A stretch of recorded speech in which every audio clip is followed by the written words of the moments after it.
영생은 곧 유일하신 참 하나님과 그가 보내신 자 예수 그리스도를 아는 것이니이다.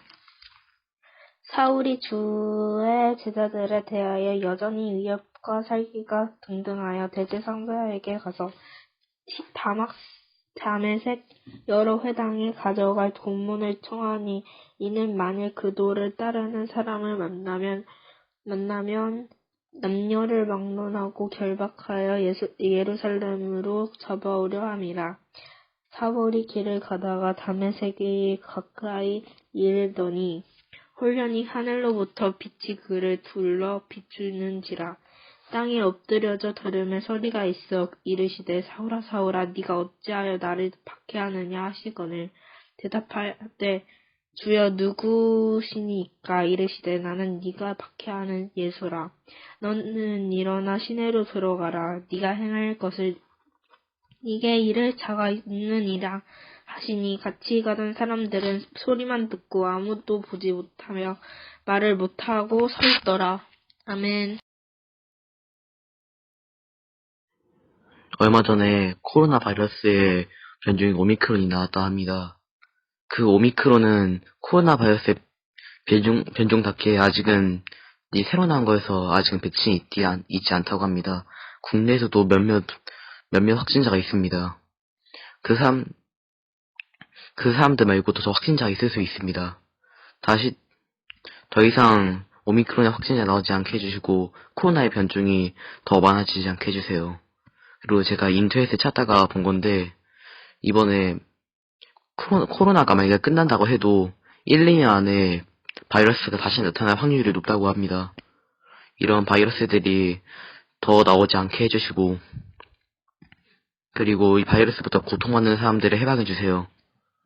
예수님의 이름으로 기도드렸습니다. 아멘. 친구들 반갑습니다. 예배에 온 거를 환영합니다. 자, 누구의 발자국일까? 퀴즈 한번 맞춰보세요. 첫 번째 문제, 누굴까요? 강아지네요. 두 번째 문제, 비둘기였어요. 세 번째 문제, 당나귀였어요. 네 번째 문제는 뭘까요? 우와, 네, 사자 발자국. 다섯 번째 문제입니다. 커요. 코끼리 발자국이네요. 친구들, 발자국만 보고 맞추려면 이 동물에 대해서 잘 알아야 맞출 수 있죠. 오늘의 말씀, 바르게 알아요. 친구들, 무엇을 바르게 잘 알아야 되는지 오늘 말씀을 통해서 알아보기로 해요. 말씀 챈트 함께 외쳐보겠습니다. 영생은 곧 유일하신 참 하나님과 그가 보내신 자 예수 그리스도를 아는 것이니이다. 영생은 곧 유일하신 참 하나님과 그가 보내신 자 예수 그리스도를 아는 것이니이다. 친구들, 가장 좋아하는 과목이 있나요? 미술, 음악을 좋아하는 친구들도 있고 수학, 과학을 좋아하는 친구들도 있죠. 수학은 샘, 산수를 가리키는 수와 배울 학자가 만나 수학이란 의미를 가지고 있고 과학은 과정에 대해 배우면 과학이라고 하는 거, 그리고 법에 대해서 배우면 법학, 사람을 고치는 의술을 배우면 의학이라고 이야기하죠. 그렇다면 신학은 무엇일까요? 학은 배운다는 것을 의미하고 신은 바로 하나님을 의미해요. 신학이란 하나님에 대해 배우는 학문이에요. 자, 우리 친구들 수학을 배웠는데 일상생활에서 돈 계산, 시간 계산을 전혀 하지 못한다면 수학을 제대로 배웠다고 할 수가 없죠. 마찬가지로 우리가 성경 지식을 아무리 잔뜩 쌓았다고 해도 정작 하나님이 어떤 분인지 잘 모른다면 하나님에 대해 제대로 배웠다고 할 수 없어요. 어떻게 하는 것이 하나님에 대해 제대로 아는 것일까요? 홀리TV 영상을 통해 알아보기로 해요.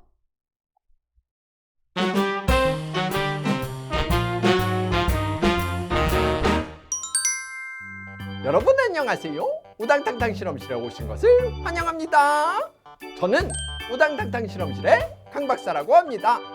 미션을 통해 여러분들과 재미난 실험을 해보려고 하는데요.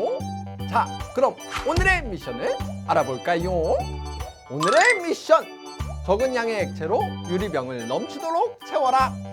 여러분, 어떻게 하면 적은 양의 액체로 이 유리병을 가득 채울 수 있을까요? 그 방법이 궁금하시죠? 재밌는 실험을 통해 알아보도록 하겠습니다. 오늘의 실험 스타트! 오늘의 실험 재료입니다. 유리병, 화산화수소, 식용색소가 들어간 주방세제, 요오드와 칼륨을 준비해 줍니다. 첫 번째로 유리병에 화산화수소를 넣어줍니다.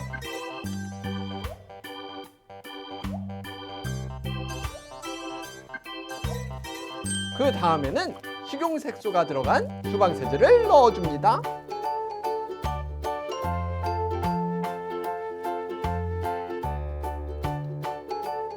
그리고 잘 섞어주세요.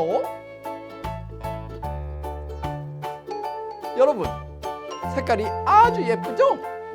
이렇게 하면 준비는 모두 끝났는데요. 과연 이 정도밖에 안 되는 양으로 유리병을 가득 채울 수 있을까요? 지금부터 이 강 박사가 요오드와 칼륨을 넣어보겠습니다. 과연 어떻게 될까요? 두근두근 하는데요. 자, 분말을 넣어보겠습니다. 3, 2, 1.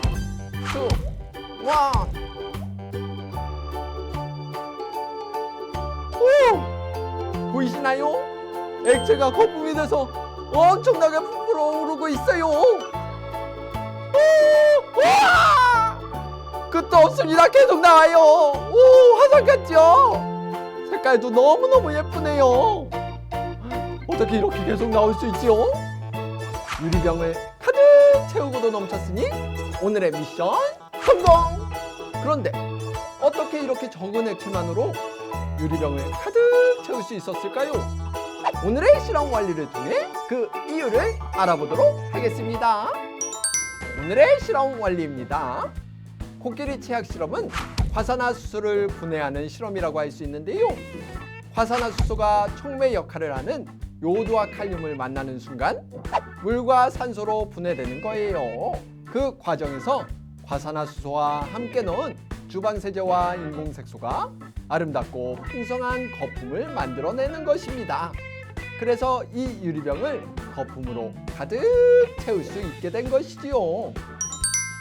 오늘의 실험에서 화산화수소와 주방세제, 색소가 만났을 때 아무 일도 일어나지 않았어요. 그런데 요오드와 칼륨을 만나는 순간 폭발적인 변화가 일어났는데요. 우리의 신앙도 마찬가지입니다. 주일 예배에 빠지지 않고 찬양도 열심히 부르고 성경책을 아무리 많이 알아도 그것만으로는 변화가 일어나지 않아요. 우리의 믿음에 진정한 변화가 일어나려면 반드시 한 분을 꼭 만나야 하는데요. 누굴까요? 그분은 바로 예수 그리스도이십니다. 예수님을 진짜로 만나고 경험하고 나면 지금까지 머리로만 알았던 예수님을 정말 새롭게 알게 되는데요. 예수님의 사랑과 구원을 생생하게 느끼고 조금의 의심도 없이 믿을 수 있게 된답니다. 예수님을 만나고 폭발적인 변화를 경험하는 홀리키즈 친구들이 되기를 바라며 다음 시간에 만나요. 안녕! 영상 잘 봤나요? 코끼리 치약 실험을 통해 우리가 중요한 사실 하나를 알게 되었어요. 하나님을 아는 우리의 지식과 믿음의 진정한 변화가 일어나기 위해서는 아주 특별한 한 분을 만나야 한다는 거죠. 바로 예수 그리스도예요. 우리가 아무리 예배에 열심히 나오고 열심히 찬양하고 성경 지식을 쌓는다 해도 예수님을 만난 적이 없다면 우리 믿음에 아무런 변화가 일어나지 않아요. 예수님을 만나고 경험해야만 우리의 믿음에 폭발적인 변화가 온답니다.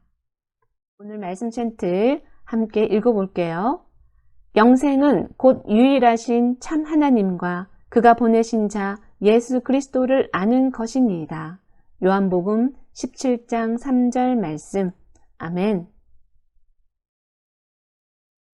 오늘 성경에도 예수님을 직접 경험하고 만나게 된 인물이 있어요.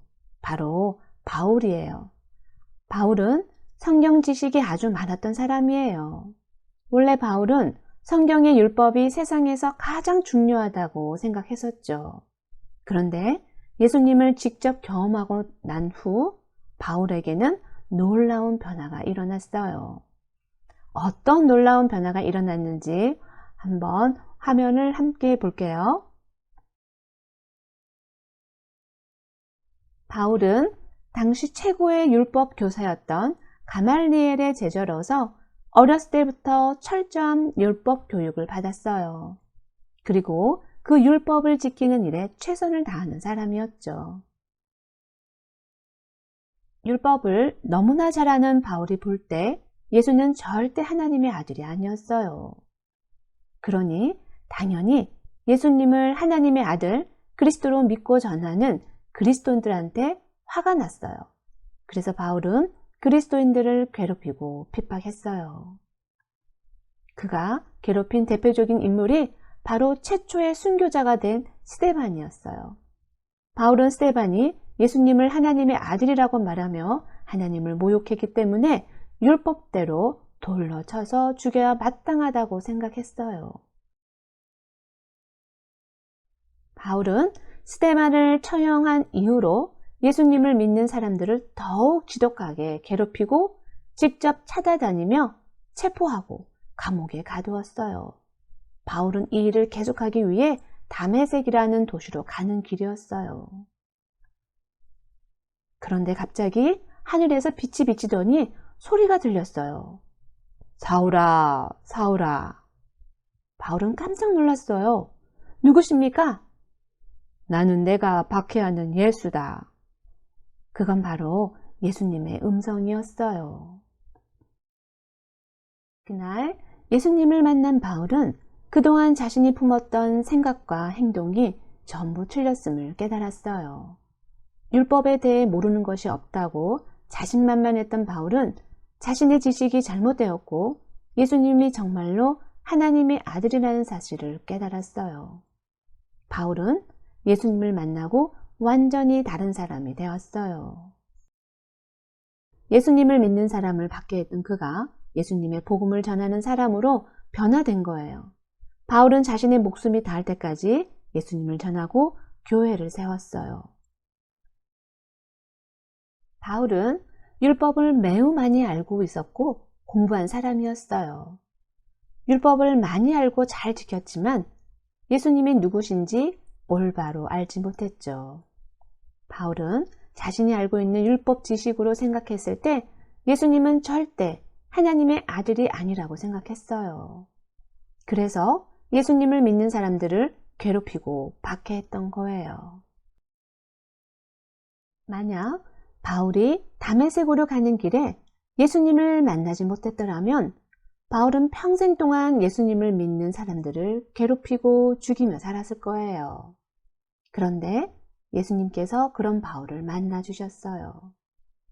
바울은 예수님을 만난 뒤 예수님을 올바르게 알게 되었고 자신이 알고 있는 율법에 따라 사는 것이 아니라 예수님을 전하며 예수님을 따라 사는 사람으로 변화되었어요.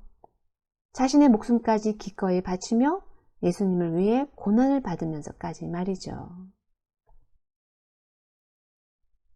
하나님을 배우는 학문, 신학, 이거는 하나님 그리고 예수님을 지식으로만 아는 것이 아니라 직접 만나고 또 경험해서 새롭게 아는 것을 의미해요.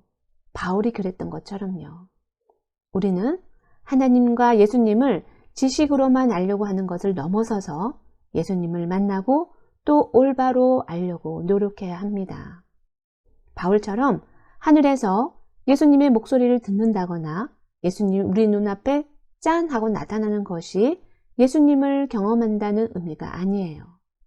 예수님을 만나고 경험한다는 것은 예수님의 십자가의 사랑을 나의 마음 깊은 곳에 받아들이고 깨닫는 것을 말합니다. 친구들, 바울이 예수님을 경험한 뒤 그의 삶이 180도 완전히 변했던 것처럼 지금 우리도 예수님의 사랑을 경험하고 알아서 변화되는 친구들이 되기를 소망합니다. 기도하겠습니다. 살아계신 아버지 하나님, 사랑하는 친구들을 우리에게 보내주셔서 하나님의 사랑을 경험하게 하시니 감사드립니다. 친구들 모두가 예수님을 만나 예수님을 바로 알고 동행하는 삶을 살기를 간절히 소원합니다. 예수님의 이름으로 기도드립니다. 아멘.